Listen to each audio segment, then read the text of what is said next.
Just like I told y'all with that leak. Sure enough, shout out to my people that stay on them streets, bringing me back all the goodies, my Instagram team.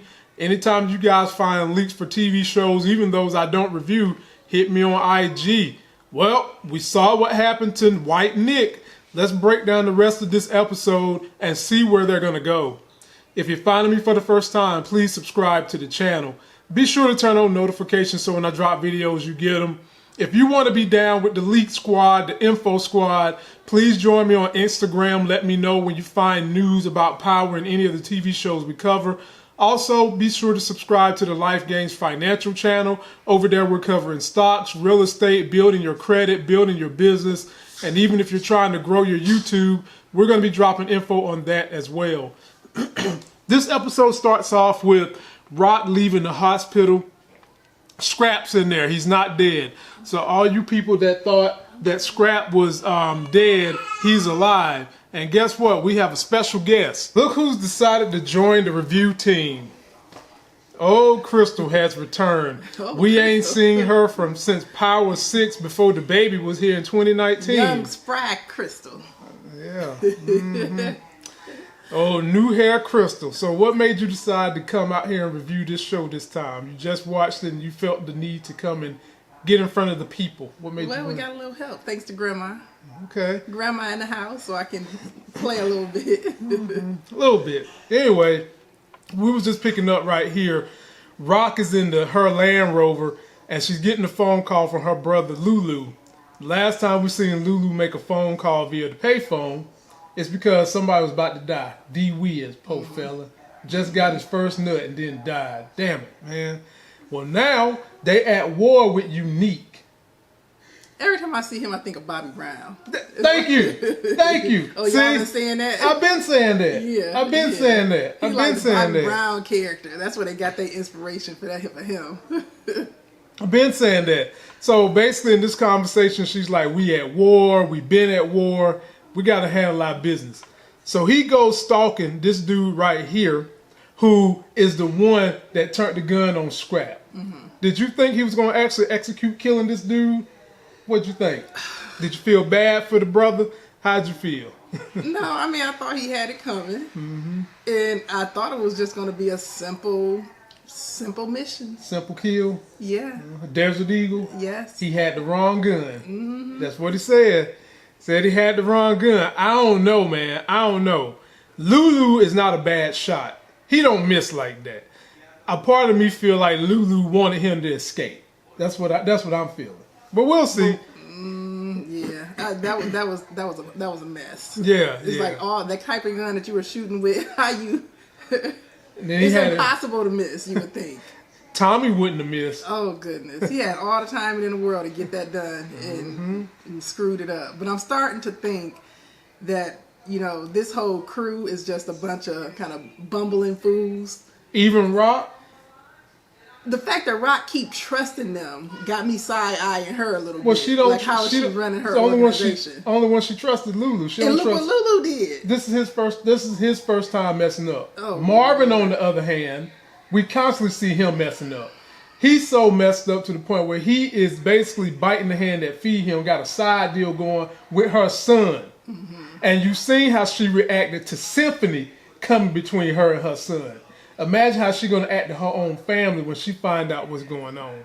But speaking of sons, so they got, Marvin has got this highway drug thing going on that was inspired by, I keep wanting to call Kanan Tariq, inspired by Kanan. How you feel about the way that they got this little side thing going on the highway? You think that's smart? Getting the white people, then they're going to move back to the hood and sell to the folks in the hood. How you feeling? I mean, granted, they need to expand their reach. Yep. They're struggling for clients or customers or whatever right now. I think it's somewhat of a smart play. For some reason, I was thinking that Raq knew about this, but I guess they're doing this on the side. Yeah. DL. Yeah. And then this is Lulu coming through the halls of this apartment. Now, how many... Look, I just got to say this. Okay. He creeping through the halls. The door is wide open while homeboy's getting that Krispy Kreme treatment in between the girl's legs. Why in the hell is the door open? He had to have it that bad? No, they're saying he snuck up in there. I'm assuming. I don't think he just walked in out the hallway up into the apartment. I'm assuming they just kind of fast forwarded. The door is, they ain't fast forward nothing. He's creeping down the hall, looking at her face while homeboy is in between her leg, licking everything from top to bottom. I'm assuming. No, the door's wide open. Who does that? I don't know. I have to go back and watch that, but I don't think he just walked in out the door was wide open. They had to have it that bad that they just no. The door was wide open. They just fast forwarded to when he they was did not at fast the forward. bedroom door. They did not fast forward. They showed you the door wide open. Why That's you the bed. I'm assuming that's the bedroom door, right? Crystal, we seen him kick in one door, right? Remember Lulu kicked in the door?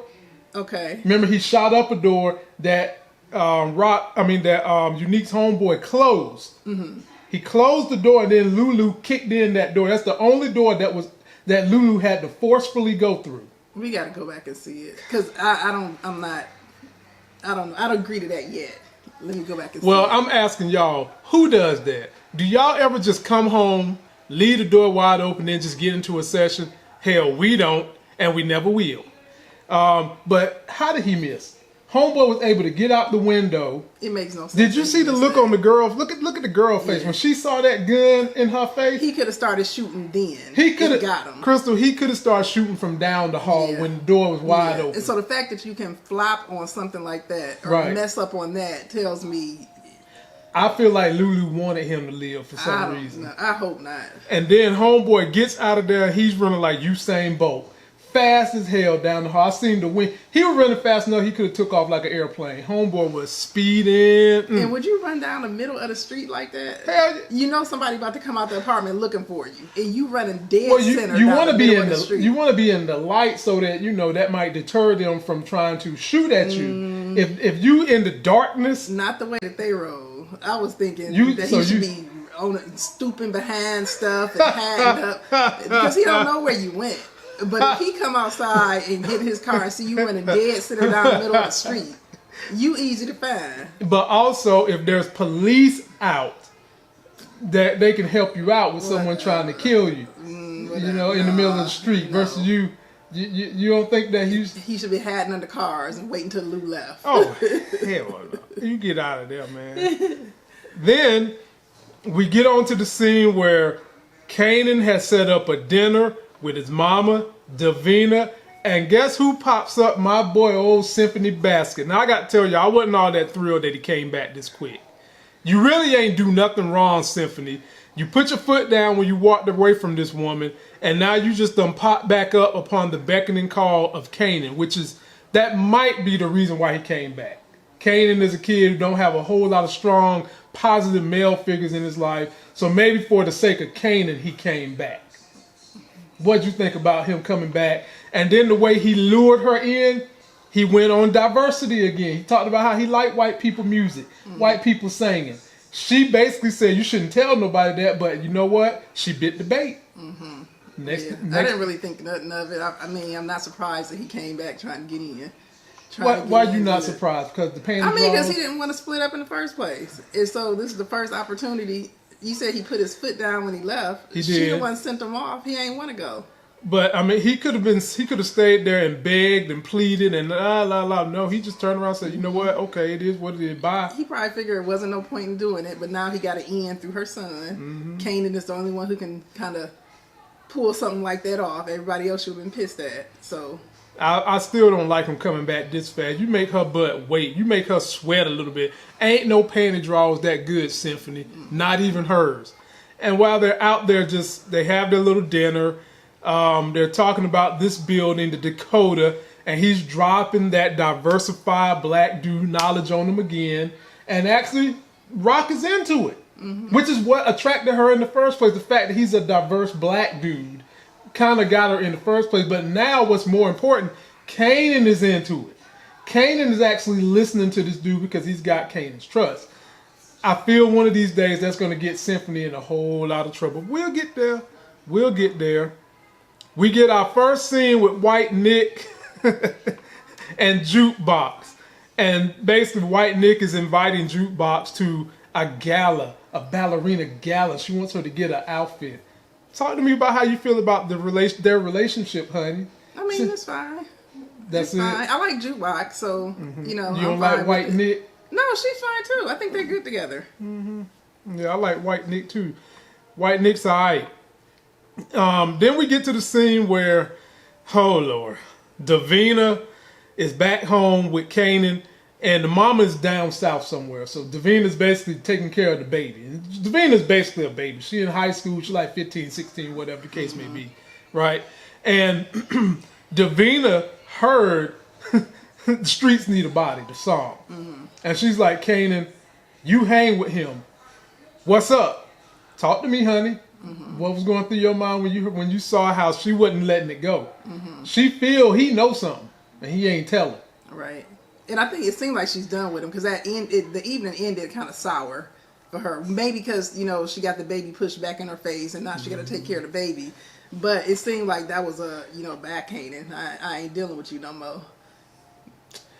Could be, but does this justify the fact that she snitched on Kanan to Unique? Because at the end of the day, if we're going to go hit for hit, Kanan lied to her first. Now, granted, folks, I know this is the drug game. There ain't no loyalty. Everybody lie. But you got to find a place where you're going to have a foundation for how you're going to behave and conduct yourself somewhere. So if we're going to go by that basis, he lied to her first when she asked him, do you know anything about how my man's died? And I mean, it ain't like he gonna confess, say, "Oh yeah, I did it." No, he didn't. But her, in her guilt, her uneasiness about the situation, she goes and teams up with Unique and winds up getting your man killed. So I still think Davina's gonna kick the bucket. She gonna kick the bucket. You think? I think it's only a matter of time before they realize that she has something to do with what's the guy name? D Wiz? No, the Raq's guy getting his eye taken and kidney taken. Scrap. Yeah. I think it's only a matter of time before they figure that out. But when she did what she did, she didn't know that Kanan had anything to do with that guy dying. So I can't. She was assuming. She didn't know. She didn't. You know, it was just, it could be, but it might not be. It's just in the air. Yeah. Now I believe she's got solidification. Because his rap was just too detailed. Streets Need a Body was way too detailed, and they both trying to tell her, look, man, it's just made up. It's just entertainment. Yeah. Of course, Raq and Symphony smash. And Raq in this situation and throughout this whole show, parts of her has the persona of a man, while other parts of her are feminine. So in this instance, typically in this particular scene, she wants Symphony not to go slow and take his time, play soft. She wants him to just bang it out. And he's like, nah, you know, I mean, he's willing to do what she wants, but it just goes to show, I think they're just really trying to highlight a quote unquote boss woman, how high driven she is, how top of the game she is, that some of her characteristics is that of a man. Post your comments, fellas. Would you listen to what she says, or would you do your own damn thing? Then we have the meeting. This was a funny meeting. A meeting with Raq, Marvin, and Lulu. And the thing that I took away from this meeting was, you know, Marvin is doing the side thing with Kanan. Lulu mentioned in this meeting about how they're hurting. They don't have Unique's got all the corners, and Unique all done got somebody hitting you on the highway in the gas station. And Marvin tried to hurt him and say, "Oh, I ain't know nothing about that." Oh, goodness. And it's them. And it's this. Okay. How long before Marvin get caught? And what's gonna happen when he get caught? He plays scared, like he's that scared of her. But I honestly don't see her doing that. That's her brother, right? Marvin? Yeah. I don't see her doing nothing or putting the hammer down on him. She just go, you know, maybe put him out the game. Now, see, there's things that happened in their past that they haven't fleshed out yet, which everybody keeps saying, which we probably need to understand what happened in the past for him to be so afraid of her. But he is definitely afraid of her, as he mentioned in a conversation with Kanan later on in this episode. But I would love to know, what is she going to do? But he almost got Kanan shot up at the house. Mm-hmm. And she chastised him. Yeah, so it's like I don't see her doing anything, bad to him. Especially right now because she's short. Yeah. She's short on product. She's short on men. She's trying to get the new thing set up in the apartment. We don't know what connection she has, in terms of local government, the police, stuff like that. The only connection we know that she has is her baby daddy, Marvin. Mm-hmm. I'm not Marvin, Cop. Omar Epps. That's the only thing we know. That's the only thing. Other than that, it's looking pretty bad for her right now. But I can't wait to see what happens because it's gonna happen. And the whole time they were sitting in that apartment, I was thinking it ain't stinking yet. Y'all don't smell nothing. When they gonna start smelling something? Right, that body is gonna start creeping up, ladies and gentlemen. And then this is just Kanan confronting Famous about them rap lyrics, and I ain't see nothing wrong with what Famous said. Even though your husband has always told you, I don't never believe none of that mess. I know how folks is. Was this convincing for you, Famous' little speech? It's just entertainment. No. I think if anybody put the squeeze on him, he just gonna blab. You think Famous gonna be a rat? For some reason, I don't like Famous. It just his whole. He's too. Too what? You don't like him because he a pretty boy? No, he's just. He wants the limelight too much. What person trying to get in the entertainment business to the point where I think he would sell them down the river? I think he wants the limelight too much. You think that if somebody put too much pressure on him, he'd crumble and say, "Oh yeah, Kanan did it. Those were actually real." So he can put up a front, in the hood against other people. But I think if the law, the police or whoever really start questioning him and pressuring him, he's gonna talk.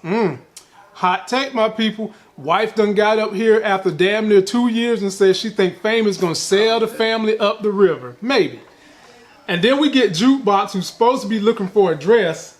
She winds up saying, you know what, the hell with this dress. I'm gonna be me. I know that I'm lesbian. I'm the type of lesbian that likes to dress like men. I'm going to get me a suit. Was this the full embracing of her embracing who she is? Yeah, because she didn't look right in those dresses. I'm sorry.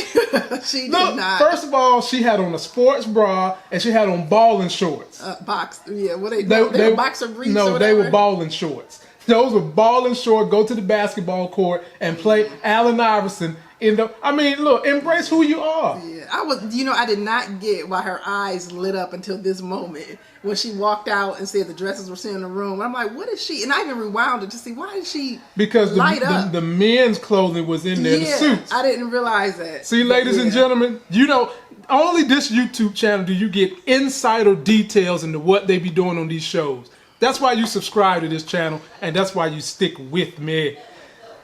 Oh, Lord. Now we get to Kanan showing up while they're trying to chop up the drugs. They're in such a shortage, they've got to try to stretch out this cocaine. And so now they've got this other side stuff that one of the men done got from somebody up north that they giving to the po folk, and it's making them die, but Kanan don't know it yet. So he gonna lace their cocaine to stretch it out with this crap. He didn't even ask what it is. He asked him, he told him what it was. It was that Cynthia or something. I forgot what they called it. But it was a street, it was a nick. You need to know what's in it. Rat poison, what chemical compound, cyanide. What is it? Do these look like the type of Negroes that's going to know what the chemical compounds or something? Look at this guy. Do he look like he understands what CH2O compound 3 is? Absolutely not. However, I took this picture for a reason. Look at the look on his face. I know. I noticed when he gave it to him. Look at the look on this dude's face. Ladies and gentlemen, you heard it here first. This is the look of an inside trader. You heard it here first. If somebody is going to be a rat inside this family, this is my #1 guy right here, even above Famous. That look on his face told me everything I need to know. He played the hell out of that part. When Kanan came, this scene for Kanan, for me, made me realize Kanan is getting on my nerves. What? He's getting on my, because he don't know nothing. But yet, that's most teenagers. Yet he's trying to implement all these rules. Like if you're gonna be, if you're trying to learn the game, learn the game, and kind of sit under your mother and let her teach you what to do. Don't start making moves on your own and you don't know what you're doing. So does he remind you of Tariq? I guess somewhat. It's almost the same story. You got two young brothers who want to do this game so bad. The parents is kind of not wanting them to get into it. They teaching them a little bit, but they trying to give it to them piecemeal. You know, you take it in stages. But the kid is so eager to get in this thing that they getting their growing pains. They getting ahead of themselves. Yeah, they're getting their growing pains. And so, so this is another, mess up that Kanan did that I just had to roll my eyes, because Scrap shouldn't be in the position that he was in if Kanan was just sitting and listening to his mama and learning what he was supposed to be doing. Gotcha. They wouldn't be killing half of New York or whatever, half of New York addicts if he was sitting back and just listening to his mother. Why would it have been so hard to just say, okay, here's this new product that we want to split, that they want to cut the drugs with? Because mama gonna say no. And for good reason. Okay. And she would have been able to tell him that and show them that. He wants to come out the genius. I'm sorry, I do not. Kanan is getting on my nerves. I just leave it at that. Well, it's just kind of one of them things. This is what teenagers do, honey. We might even have to deal with that from our own daughter. And then you got the grown men listening. Right. And first of all, it was pretty unrealistic to me that these grown men really don't know who he is other than Marvin's nephew. And then all of a sudden, they're just going to let him take command when he walks in there. He tells them he came up with a whole damn plan. They just like, oh, here, you can help us cut it up. Instead of calling Marvin. See, and then the way he looked at him. They know he's, and what's the mother name? Raq. It don't matter. It don't matter. But this whole organization's been established under Marvin, not Raq. They don't give a damn about Raq. You see who they said? They said Marvin. But this dude right here wasn't really buying it. He wasn't buying it, but he went with it. And I'm telling y'all, he's gonna be a problem. Raq meets up with her homegirl at the bodega, who has turned her on to her cousin. What was funny in this scene to me was she said that her husband was out cheating with somebody and said she hoped he never come back because he beats her, he pimps her, all that. But I told y'all when these two first met each other that there was going to be a bond between Raq and this woman, and Raq would take her under the wing and teach her how to defend herself and probably get gangster. And they had that exchange where she said, I chose you. You see the way Raq looked at her? Right. Give me my props. She said, you helping me. Let me know when I can help you. And I'm sitting back. I want to see the help. Oh, because you just want to see that husband get towed up. You just want to see her come back, decapitate that husband's fingers, toes, or better yet, you probably want her to roll up on the husband when he's with one of his women he's cheating with. It don't matter. I just want to see it. Yeah, we know how y'all women think. Yeah. Waiting on Christmas morning. Waiting to see. And then next scene, we get Kanan meeting up with Juke because she want to change because Marvin ain't feeling this gay thing. And she don't really want Marvin in her business. So Kanan's like, here, you can take my keys, you can do it at the crib. Then Marvin rolls up on them, but before Marvin rolls up, he daps up Juke, gives Juke his crack. And then, excuse me, I keep calling Omar Epps Marvin. But not Marvin, Omar Epps, the cop. And basically says, you need to ask your mom about me.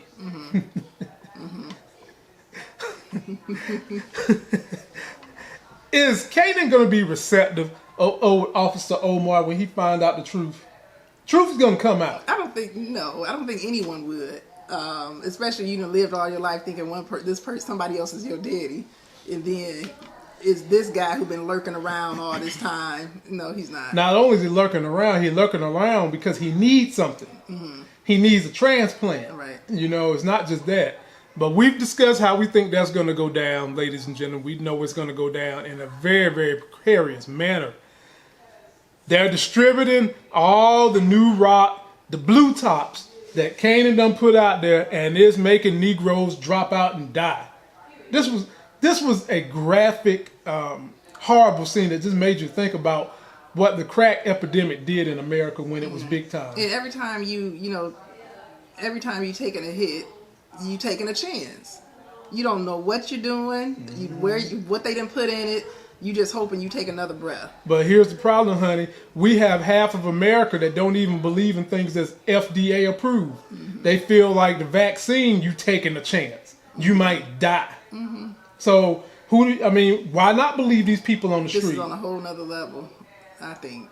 I'm agreeing with you, but I'm playing devil's advocate. I'm telling you, there's people that feel like I don't trust nobody, but you trust some damn body because you guys take damn snake oil supplements. You take this stuff off somebody you buy off the street. Every bodybuilder in America is not getting their drugs legally, but they taking that. So it makes sense to me why these dudes smoking this stuff up.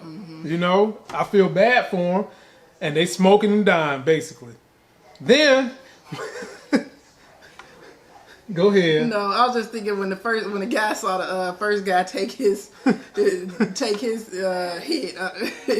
and he was like, "Oh, was that good?" It was like that, and I'm sitting thinking like, you ain't about to sit back and see if he gonna live. No, you want to get in on the goodness. No, thank you. You want to get in. You want to get in there, honey. You thought that was a happy. That's right. A happy trip. No, that's right. You want to get on that merry-go-round. No. And if you got on it, you get. And he got thrown the hell off. Right ride. Nah, right. He shouldn't have got on that merry-go-round. Damn, brother, it was too fast for you. We catch White Nic and Jukebox. Her White Nic? Because Crown Camacho started calling her White Nic. Okay. When he gave her that first hit of crack that I said was going to string her out. Oh, goodness. And I was right, last episode. Well, they kissing in the park, what may have you, and talking about going to this recital, this ball, this gala, whatever the hell it is. You know, white people stuff, as Juke would call it, right? And White Nic wants to know what your dress look like. And of course, Juke ain't telling her because Juke ain't got no dress. Juke about to show up in a 3-piece suit with Air Jordans and be like, I'm being me. But then White Nic sees the pretzels, and look, in White Nic's defense, I love me a pretzel with mustard too, damn it. Pretzels is great. And while she's going to get the pretzels, Juke gives her a tape that she wants her to play when she's getting dressed. And she has a note that says Laverne, because she calls her Laverne. She don't call it by a street name. And she puts it in her backpack, and when she does, Lord have mercy, she see the blue top that Kanan wanted Juke to hold. Everything I told y'all in my leak video, hit by hit. Be sure to subscribe. Be sure to hit me on IG if you got any more leaks. And she grabs it. What was you thinking, honey, when she grabbed that blue top? She wasn't going to go donate it. So, yeah, you know she's keeping it for herself. But initially, like in any, I think, normal relationship, you find something like that, you gonna say, you know, hey, I see you got this stuff, I'm gonna take it or whatever. Not just steal. She's basically stealing from Jukebox. I thought about that too. She don't know what it's for. It's Jukebox. I don't think Jukebox knows that she's using. And so the fact that she stole it, it tells me that she's farther gone than we think than just, you know, that one hit, that one, you know, try did hooked her because she stole it. And what it ain't nothing to say, oh look, I found this in your thing, can I have it, whatever, let's do it together, whatever. She just took it and ain't say nothing.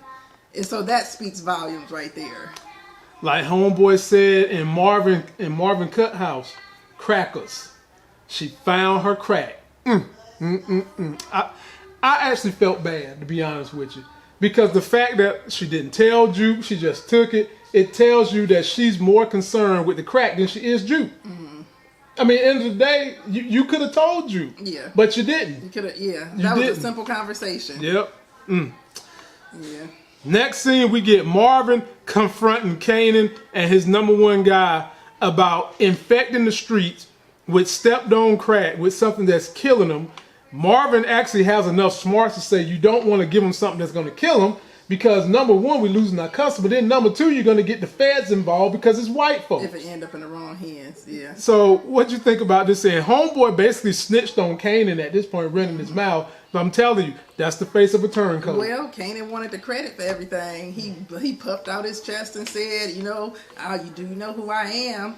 Go ahead and do it. And so, hey, there's your credit. And Kanan was sitting there. Is this the way he was sitting there scared, talking about we need to go try to get it back? And not only that, but we need to tell the mama. Yeah, and definitely they need to do that. And this is when Marvin's like, "N-word, you stupid." If we tell her it's gonna be 2 more dead bodies, me and you.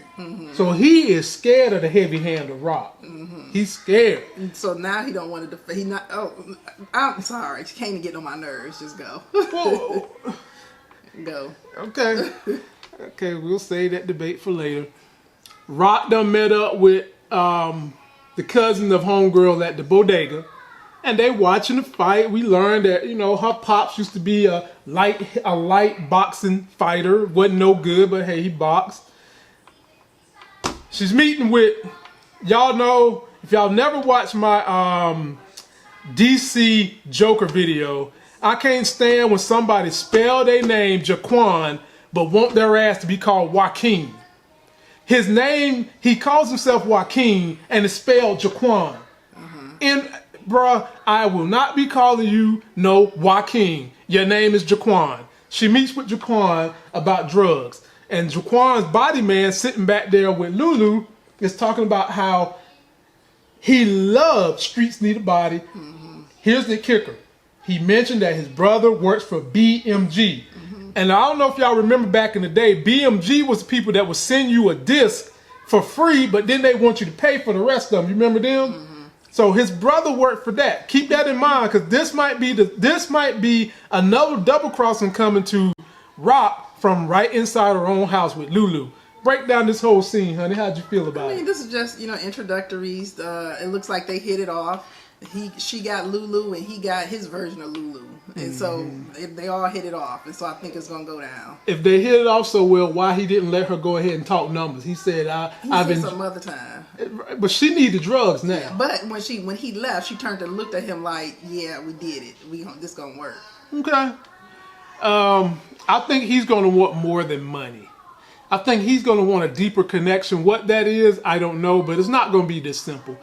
This could be the setup of the new puppet for the next season. Keep that in mind, my people. All right.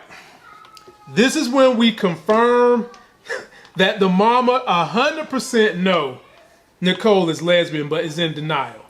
So they basically setting her up on the date recital with some dude, Bobby Flay, somebody they got her hooked up with. And the mama is basically telling her, look. Encouraging her. Encouraging her to have sex. This is all I need to know the mama knows she's gay, but don't want her to be gay. Thinking that maybe Bobby Smoothflay is going to sex her back into being straight. Break it down, honey. I mean, it don't need to be broken down no more than that. And then the daddy comes in the room. She tells the daddy, Mommy's trying to make me have sex with somebody. And basically, Mom's like, no, I didn't say that. Yes, you did. In essence, that's what you said. That's really what you said. Because you're worried about your girl being lesbian. That's what she told her. Poor thing. Poor Nick. Then we get to another sex scene with Symphony and Raq. They just be screwing like springtime rabbits. But what was important about this, honey, was Raq finally became vulnerable. This was the instant she became vulnerable. She said that because of the way Symphony has treated her son, he would make a good daddy. Would he ever want to have kids one day? Then she specifically says, would you ever want to have kids with me? Now, men, when you done got you a good piece of something, don't be trying to have too many emotional conversations because you're not thinking properly. You're not thinking properly. He's not thinking properly. He said, sure, I'd love to have kids with you. Knowing she just told you she's still in the game, she ain't ready to get out the game. When she do get out the game, she's still going to be attached to the game via getting checks from Lulu. So you're still really in the game. He was like, I don't care, I still have your baby. Now, some of us men love to play this game where, we know we really don't want to be with you as a woman, but we'll pretend like we want to have your baby so we can get the draws. What is Symphony's intentions, huh? You think he really loved this woman? I don't know. I think it's a mismatch. It's like if you're this kind of professional, he's an L7. You know where how this is going to end.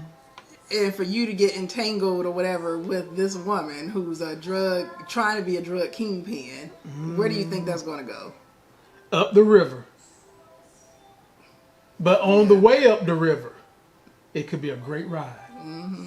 You know? Okay. So yeah, that got me looking at Symphony a little funny. So I just think he's drunk off of his little his little nut right now. I mean, but the fact that he even came back to get back in a relationship with her, that tells you something is a little off. That's what I'm saying. That's all I'm saying. Does he want to be taken care of? Does he want to be a kept man, or does he doesn't seem like the kept type of dude. I just think he's really just into her. He's just into her. Overlook the fact that she gonna have bullets flying and she killing people. Opposites attract. I mean, because technically you wouldn't expect her to want to be with a dude like this. He's an L7. You would expect her to want to be with a kingpin type dude. Mm-hmm. She's a king. She's a queen. No, I would expect her to want to be with him. Why? I mean, because he's kind of a straight and narrow. He's safe. He's not. His life isn't like all that drama. Mm-hmm. And so I can see her wanting to be that. That's what she wants to be with. Once all this other stuff is but you can't be with that now. Being with that now hurts your business. Mm-hmm. So is she initially when this scene first came on? I'm like, well, does she want him to join the game with her? Because he's already given her and her son 2 great ideas that help their organization. Yeah. Now he don't know that he's giving them these ideas because they ain't told him. Mm-hmm. But his smarts outside of the streets has helped them enhance their smarts within the streets. So either she wants him to join the game with her, or she wants him there when she leaves the game to have somebody to settle down. She wants him there when she leaves the game. That's what she told her. And then she said she'll have another kid. Because remember, she kept saying... So in that case, it makes sense that she's with him. It just doesn't make sense for me that he's with her. It don't make sense that someone you planning for the future, you putting their lives in danger by being entangled with you now. Right. That's what it don't make sense to me. Yeah. And she's already keep running around telling Kanan, remember, I'm a young mother. Mm-hmm. Ain't that what you be wanting me to tell people? You're a young mother? Mm-hmm. Yeah. Mm-hmm. Okay. Then we get my man Lulu and Bobby Brown at Lamont's Diner. Yes, that's my namesake. They're in Lamont's Diner. Bobby Brown Nic. And they meeting up because Bobby Brown Nic wants Lulu to quit Raq, join his organization because he keeping up with the statistics. He's saying, Unique is suffering.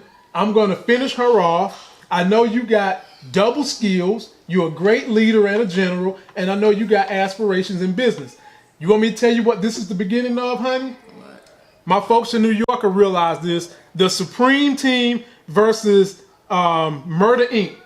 with Ja Rule and Irv Gotti. That's what this is the beginning of. Moochella, I'm going to shout you out. I think you was right. I think that your boy Unique Bobby Brown is going to be the Supreme Team. And at some point in time, Lulu going to hook up with Homeboy, who's the #1 guy for what Queen, Jaquan. And that's going to be Irv Gotti and the crew with Murder Inc. versus the Supreme Team and the crew right here. Mm-hmm. But what did you think was going to happen in this bar? Did you think that Lulu was going to actually give him the time of the day? He called him a bitch. And I'm like, was this a genuine offer? Like, do you really think that you can have this guy after he finishes killing his sister or whoever else, that he's going to join your organization and he's going to be trustworthy? And if somebody is able to flip and do their sister like that, do you really think they're going to be loyal to you going down the line? Well, see, this is what you find out with people. You find out what people love the most. And I think Unique, Bobby Brown Bad A, thinks that Lulu loves the music game more than his sister. Because he know Raq is keeping him held down. Mm-hmm. You know? So all you got to do with most people is figure out what they love the most. Because even though the cliche in America is I love my family, I done told you how I feel about that. Everybody has something individually that they probably love more than certain members of their family. And he's just trying to play the squeeze that maybe he loves the music industry and the game more than the squeeze Raq is putting on him. But at the end of the day, he stayed true. He called him a bitch. I thought it was funny how, yeah. He's like, it's something else. He was like, no, it's not that. It's not that she's my sister. Mm-hmm. I just don't like messing with B.A. And then he told Homeboy he was a pussy, you know what, eating something. And Homeboy's like, it was you. It was you. And Bobby Brown. It was you that couldn't shoot. So if you know what, when Nic heard that, he should have been like, you know what, you can't shoot. I'm done. I'm rescinding my offer. Or Unique think like I thought. What? He wasn't trying to kill him because Lulu is not known for missing. They said it on a few episodes ago. He never misses. So if they were emphasizing that over and over again, then I can see where you're coming from with. Yeah. Mm. Now we finally get to see Juke in her dress suit, her three-piece suit with her Air Jordans. And this was the moment that it's confirmed that Raq understands that Jukebox, is a lesbian. Because she's like, you ain't got to worry about the stuff from your daddy. It's me. I thought that was sweet of her. Right. But I felt like she knew it 3-4 episodes ago. Because they always have these little talks and they kick it and what may have you. So I thought she knew a long time ago anyway. Yeah. But she certainly has her back. And Raq is all about women's empowerment, however you want to do it. Yeah, I'm just glad that now, Juke has somebody to confide in and feel like got her back. And so if her daddy ever get out of line, she can easily go to Raq. For help. Not only that, but this was the perfect time because even though Juke don't know it yet, we know what's going to wind up happening to Nicole as we get to this scene right now. Ladies and gentlemen, this is everything I told y'all was going to happen right down the T. She puts in Jukebox music. She lights up that little spliff of crack. Then the music gets louder. We start hearing her heartbeat, and boom, a tumble hits the floor like a oversized sack of groceries, and we hear the white mama in the background. What the hell is going on in there? What was you thinking, honey? This whole time I was just thinking, please don't die. Please don't die. Oh, she dead. We don't know. She's dead. And why I'm thinking that, I was like, okay, you're young. She's she's a teenager. 15, 16. Yeah, so maybe, she's a little bit more resilient. Maybe she will be able to overcome this. You see that doorknob crystal in our house? Is that alive? We'll see when the next. The thing is, she's not like the guys the older men who died so suddenly. There's a chance that she could survive this. You in the medical field. Those dudes have already been exposed to crack. So it would take a whole lot stronger version to even do anything for them. This is her second time doing crack. If I'm expecting someone to die, I would expect the person who's doing it for the second time to kick the bucket, not the person who's experienced and has been doing it for years. I say it because, one, she doesn't have heart disease. She doesn't have any of those other chronic illnesses that more than likely they have because they've been living longer. And so there's a chance that she could if there's a chance that she may not be dead. But at the same time, having their body built up a little, their body has adapted to the drug a little more than hers, right? Because they've done it more. Correct? Potentially. Yeah. Potentially. But again, they get the AED in there, start working on her. We'll see. But there's a chance. Well, she locked herself in the room. You can't deny that her being young doesn't work in her favor. It helps. It definitely helps. See. She locked herself in the room. So I think next episode we're just going to see the ambulance and they're wheeling her body out. We're not going to see the mom kick in the door and all that. Then, as we get to the end, we get a scene right here where Raq is talking to Kanan, basically saying, forget Officer Omar Epps. He's just lying. And then we hear 50 Cent voiceover, which I've enjoyed 50 Cent voiceover in this stuff. Basically saying all the stuff America has taught you about happy endings and, being optimistic, which is the same thing I've told you. Life is not a fairy tale. No, it's a effing lie is what it is. And then they finish it off with Jukebox standing across. I felt bad for Jukebox. Yeah, because they show this big, kind of like, two bookends. One, she's all excited and she's hopeful and she's waiting on her to get there. And then the next, she's how this is going to end. Not to mention the strength of the relationship with Nick got Juke to say, I'm going to quit jacking clothes and selling it.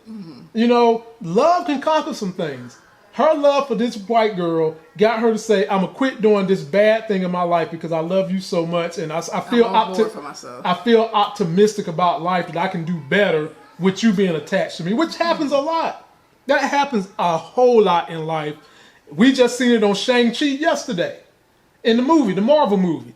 And to see Juke sitting out here by herself, and then when they panned out and she just looked distraught, I was like, man. Because she knows something's wrong. Oh, my God. Yeah. I felt so bad for that girl. I was like, damn, Juke. Wow. Well, ladies and gentlemen, this was a doozy. Where do you think they're going next week, honey? Because we might not see you next week. Well, they was like Marvin's the one who said that, you know, if the wrong people start dying from this stuff, we gonna end up going down. And so basically the heat is gonna be brought down on their whole organization, which is only like 5 people. Bring the heat. Yeah, and so, you know, it's only a matter of time. And so they need to go ahead and tell I keep forgetting her Raq. name. They need to go ahead and tell Raq what's going on. Yeah. And I feel like, I keep saying Kanan getting on my nerves. I think Kanan is probably going to, I don't know when Raq is going to die or if she's dead, even when we're watching Power. But I think Kanan is going to be, he's going to get her killed. He's going to do some type of screw up and that might end up getting his mother killed. I guess we'll see. I've never thought about that. Or put in jail, one or the other, because he's making some big mistakes. So you say he's more of a mess up than Marvin? Because Marvin is following Kanan's lead. Pretty much, yeah. Pretty much. It's like the dumb following the blind. So if she's more likely to discipline Marvin, she's not disciplining Kanan. That's her baby boy and whatever. She's trying to show him the game, so he's going to get a lot of passes. I think she's tried to discipline him, and she's more likely to try to clean up Kanan's messes. Right. And so she's willing to sacrifice herself to protect him, and I think ultimately it's going to be to her detriment. Well, like I said last episode, the trouble she's going to get into is going to ultimately be cleaned up by Officer Omar Epps in exchange for the body part he needs from her son. I can see that. He don't need a body part. He just need a bone marrow transplant. So that's a body part. Kanan not losing nothing but just bone having marrow. a procedure done. Yeah. Bone marrow. I don't want to give up my bone marrow. I know it comes back in like 2 months, but I still ain't trying to give it up. I'm only giving up marrow for you and Elle. That's it. Okay. That's it. I appreciate it. Hopefully we won't need it though. I hope not. Well, that's going to do it for this video. Don't forget to like the video, comment, subscribe. Be sure if you got leaks, because we like leaks on this channel like Swiss cheese.